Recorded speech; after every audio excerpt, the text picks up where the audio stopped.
Bonjour et bienvenue pour un nouvel épisode de la pause prévention psy. Moi c'est Barbara Bucchi, je suis docteure en psychologie et psychologue au Centre d'information et de prévention de la Ligue.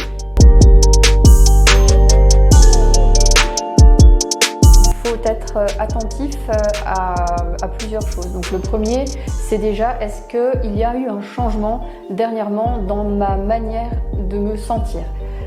Est-ce que depuis, on va dire depuis au moins 2-3 semaines, peut-être encore un peu plus, je me sens plus triste, je me sens plus en colère, plus irritable?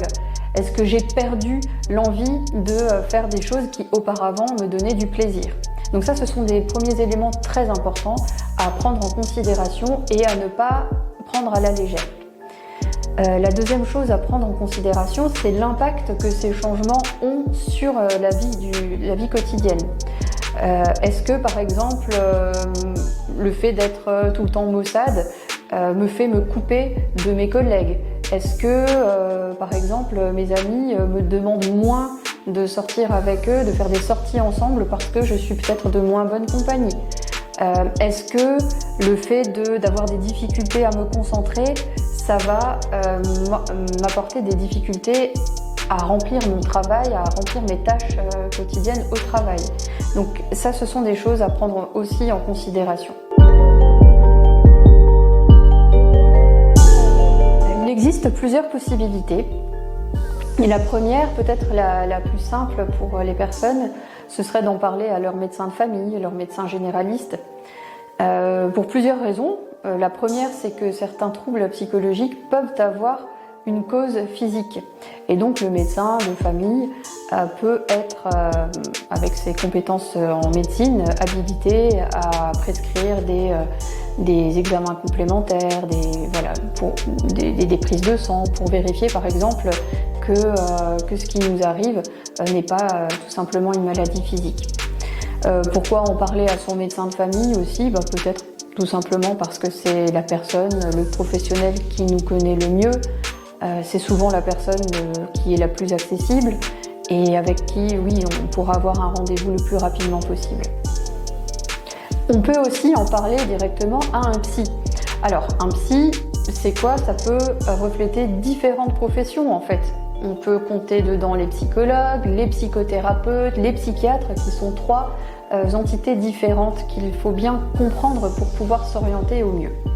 Donc les psychologues, ce sont des professionnels du fonctionnement psychologique, cognitif de la personne. Il existe énormément de domaines de spécialisation en psychologie.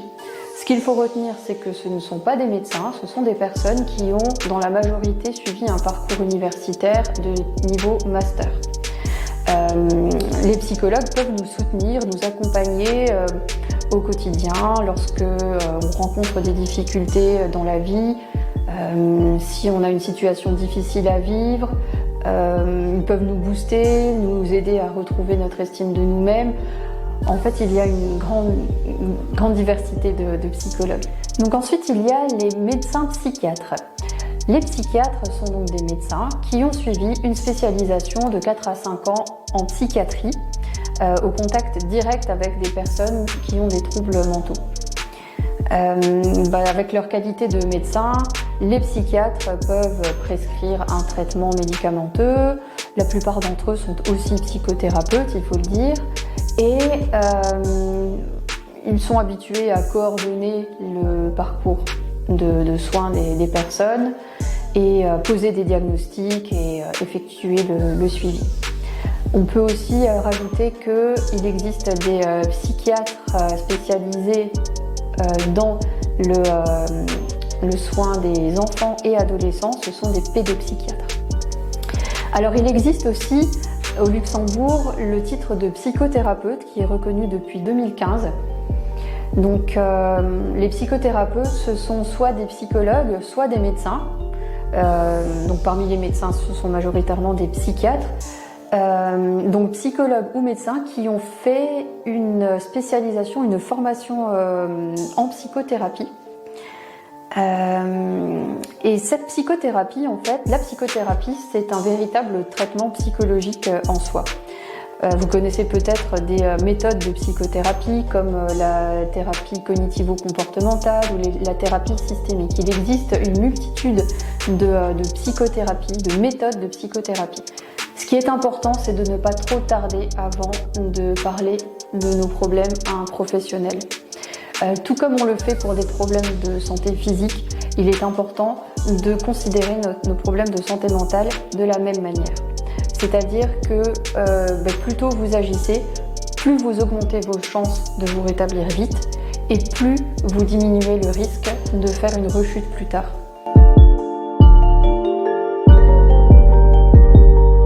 Alors vous pouvez consulter évidemment les annuaires téléphoniques ou en ligne. Pour les psychologues et les psychologues psychothérapeutes, vous pouvez consulter le site de la Société luxembourgeoise de psychologie, slp.lu. Et pour la liste complète des psychiatres et psychothérapeutes au Luxembourg, vous pouvez aussi consulter le site du collège médical, collegemedical.lu. De toute façon, les liens figurent en dessous de cette vidéo. Voilà, la pause est terminée pour moi. Je vous donne rendez-vous avec ma collègue pour une prochaine vidéo. Au revoir!